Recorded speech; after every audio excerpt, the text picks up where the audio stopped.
جب میں ہی واحد ذات ہوں کہ جو ساری کائنات کو پیدا کرتا ہے اور اس کائنات کو نہ صرف پیدا کرتا ہے اس کے بقا و ارتقاء کے بھی سارے سامان کرتا ہے، تو عبادت کے لائق صرف میری ہی ذات ہوئی، میرے علاوہ کوئی بھی عبادت کے لائق نہیں ہو سکتا۔ اس لیے کہ جن پتھروں کے بتوں کو تم پوجتے ہو وہ بھی میں نے پیدا کیے ہیں، جن درختوں کی پوجا پاٹ تم کرتے ہو وہ درخت بھی میں نے پیدا کیے ہیں، جن آسمان کے چاند سورج ستاروں کو دیوتا سمجھتے ہو وہ میری تخلیق کا حصہ ہے، جن دریاؤں کی روانیوں کو دیوتا سمجھتے ہو وہ دریا میں نے روا کیے ہیں، جن پہاڑوں کی قوت عظمت کو دیوتا سمجھ کے تم سامنے جھکتے ہو وہ پہاڑ بھی میں نے پیدا کیے ہیں، جس آگ کو دیکھ کر تم آگ کو خدا سمجھ بیٹھتے ہو اس کے سامنے سجدہ ریز ہوتے ہو وہ آگ بھی میں نے پیدا کی ہے۔ گویا کہ کائنات کی کون سی ایسی چیز ہے جو میرے کام کے نتیجے میں وجود میں نہیں آئی؟ میرے کام کے نتیجے میں ہر چیز جب وجود میں آئی ہے تو ربوبیت کا حق بھی میں ادا کر رہا ہوں، نہ صرف میں نے پیدا کر دیا بلکہ اس کے بقا و ارتقاء کی بھی سارے سامان کر رہا ہوں، تو حقیقی رب تو میں ہوں، اور رب ہونے کا حق یہ ہے کہ تم اگر عبادت کرو تو صرف اور صرف میری عبادت کرو۔ اللہ اکبر۔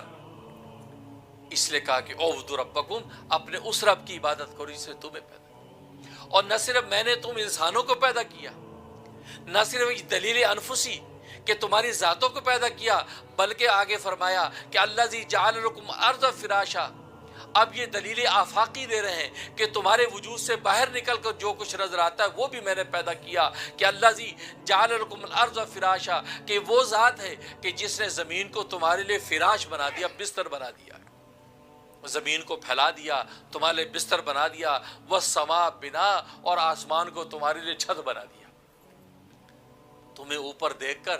رات کو سونے میں ہیبت محسوس نہیں ہوتی کہ یار نگاہ کہاں سے کہاں جا رہی ہے، اوپر کوئی چھت ہی نہیں ہے۔ ہاں آسمان کی چھت تان دی، پھر اس کو خوبصورت ستاروں سے چمکا دیا کہ اگر کھلے میدان میں سو کر آسمان کو دیکھو تو تمہیں کوئی ہیبت نہ ہو، بلکہ جھلملاتے ستارے جو ہے تمہیں میٹھی نیند عطا کر دیں۔ یہ بھی اللہ تبارک و تعالی کی تقریب۔ یہ دلیل آفاقی جو میں نے گزشتہ درس میں کہا تھا، تو دلیل آفاقی میں پہلے دلیل عرضی پیش کی کہ زمین کا ذکر کیا، اس کے بعد دلیل سماوی پیش کی کہ آسمان کا ذکر کیا کہ آسمانوں کی تخلیق بھی میں نے کی، اور نہ صرف یہ وانزل من السماء ماء، بلکہ میں نے آسمانوں سے پانی نازل کیا، پانی اتارا،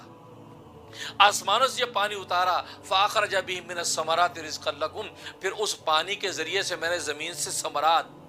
پھل فروٹ اور سبزیاں اگائیں کہ رزقا لکم، تمہارے کھانے کے لیے، تمہاری بقا کا سامان۔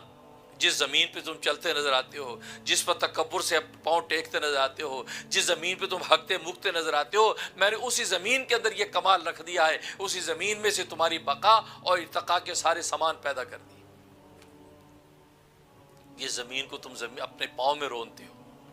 اور اللہ تبھی کہتے ہیں وَلَا تَمْشِ فِي الْأَرْضِ مَرَحًا، اے انسان زمین میں اکڑ کے نہ چل، إِنَّكَ لَن تَخْرِقَ الْأَرْضَ وَلَن تَبْلُغَ الْجِبَالَ طُولًا، اس لیے کہ تو ٹیک ٹیک کے جو پاؤں رکھتا ہے، تو اس ٹیک ٹیک کے جو پاؤں رکھتا ہے اس سے تو زمین کو پھاڑ نہیں سکتا، اور جو گردن اکڑا کے جو چلتا ہے تو آسمانوں سے بلند نہیں ہو سکتا، ذرا جھک کے چل۔ تو جس زمین کو ایسا بنایا اس زمین کو تیری بقا ارتقاء کا خزانہ بنا دیا، یہ میرا ہی کمال ہے، اور فرمایا کہ اس کے علاوہ کوئی اور ذات ایسا نہیں کر سکتی۔ تو گویا کہ اللہ کے یہ کام ہے، جب یہ اللہ کے کام اللہ کے ساتھ خصوصیت رکھتے ہیں، اللہ کے علاوہ کوئی دوسرا کر نہیں سکتا، تو عبادت کے لائق وہی ہے۔ تم پھر بھی اللہ کے مقابلے میں کسی کو لاؤ، اللہ کے بنائے ہوئے پتھر کو بت بنا کر سامنے لاؤ، اللہ کے پیدا کیے ہوئے درخت کو اس کے سامنے دیوتا بنا کے لاؤ، تم آسمان کے ستاروں سورج کو اس کے مقابلے میں خدا بنا کے لاؤ، تم دریاؤں کے روانیوں کو دیوتا سمجھ کے اس کے مقابلے میں لے کے آؤ، تم آگ کی پوجا پاٹ کر کے اس کے مقابلے میں لے کے آؤ، نہیں، یہ ظلم ہے، یہ کھلا شرک ہے، یہ کھلی نا انصافی ہے۔ اس لیے انہوں نے تو کچھ بھی نہیں دیا، یہ تو اپنے وجود میں بھی اپنے محتاج ہیں، یہ اپنے وجود میں کسی کے محتاج، اللہ ان کو پیدا کرتے تو پیدا ہوتے ہیں، یہ تمہارے خدا کیسے بن سکتے ہیں؟ اس لیے فرما دیا فلا تجعلوا للہ اندادا، اللہ کے مقابلے میں کسی دوسرے کو نظیر نہ بناؤ، اللہ کے مقابلے میں کسی دوسرے کو پوجا پاٹ کا ذریعہ نہ بناؤ۔ وانتم تعلمون، حالانکہ تم اچھی طرح جانتے ہو۔ تو دیکھیے اللہ تبارک و تعالی نے ان آیات میں اپنے کام کو ذکر کیا، اور یہ کام اللہ تبارک و تعالی کی ذات کے ساتھ خاص ہے، کوئی دوسرا نہیں کر سکتا، اس کے بعد کی آیات میں اللہ تبارک و تعالی نے اپنے کلام کو ذکر کیا، وَإِن كُنتُمْ فِي رَيْبٍ، اگر تم اس قرآن کریم کے بارے میں شک و شبہ میں ہو کہ جو یہ میرا بندہ لے کے آیا ہے، تو فَأْتُوا بِسُورَةٍ مِّن مِّثْلِهِ، پھر اس کی مثل ایک چھوٹی سی صورت بنا کے لے آؤ۔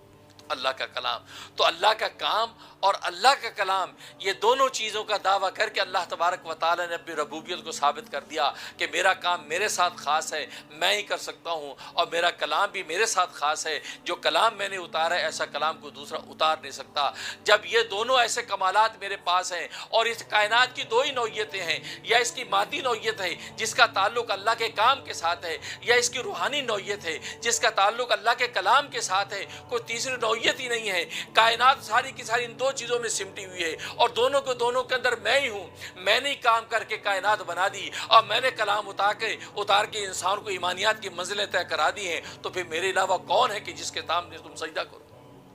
صرف میری ہی ذات ہے، لہذا میرے علاوہ کسی کے سامنے سجدہ کرنا یہ کھلا شرک اور ظلم ہوگا۔ اس لیے سورۃ الرحمن میں بھی اللہ نے اس بات کا اشارہ کیا تھا، الرحمن علم القرآن خلق الانسان۔ رحمان کہہ کے کہا تھا کہ رحمان نے انسان کو قرآن کی تعلیم دی، تعلیم قرآن۔ اس کے بعد فرمایا خلق الانسان کی تخلیق کی، تو وہاں تعلیم قرآن پہلے ذکر کی، تخلیق انسان بعد میں ذکر کی، اور دونوں کو رحمان کے بعد ذکر کیا۔ اشارہ اس بات کی طرف کر دیا کہ رحمان کی رحمانیت کے نتیجے میں دو رحمتیں انسانوں کو دی جا رہی ہیں، ایک تعلیم قرآن کی رحمت دی جا رہی ہے، ایک تخلیق انسان کی رحمت دی جا رہی ہے، اور یہ ایسی رحمتیں ہیں یہ رحمان ذات کے علاوہ کوئی دوسرا دے ہی نہیں سکتا۔ جب نہیں دے سکتا تو وہ رحمان ذات ہی اس قابل ہے کہ اس کے سامنے سجدہ کیا جائے۔ اس لیے کہ رحمان کسے کہتے ہیں؟ رحمان اللہ کے علاوہ کسی دوسرے کو کہہ بھی نہیں سکتے، کیونکہ رحمان یہ اللہ تبارک و تعالیٰ کے ساتھ خاص ہے۔ لہٰذا اگر کسی کا نام رکھنا ہو تو عبد الرحمان تو کہہ سکتے ہیں، رحمان بھائی نہیں کہہ سکتے۔ آج لوگ کہتے ہیں رحمان انکل کیا حال ہے، رحمان چچا رحمان، یہ جائز نہیں، یہ شرک ہے، کیونکہ رحمان یہ اللہ تبارک و تعالیٰ کے ساتھ خاص ہے۔ کیونکہ بعض اسماء ایسے ہیں کہ جو اللہ تبارک و تعالیٰ کی ذات کے ساتھ خاص ہیں، کسی دوسرے پر اس کا اطلاق کرنا شرک ہو جاتا ہے۔ اس میں سے رحمان بھی ہے، غفور بھی ہے، قیوم بھی ہے۔ عبد القیوم کہنا چاہیے، قیوم چچا نہیں کہہ سکتے، قیوم انکل نہیں کہہ سکتے۔ غفور ہے تو عبد الغفور کہیں،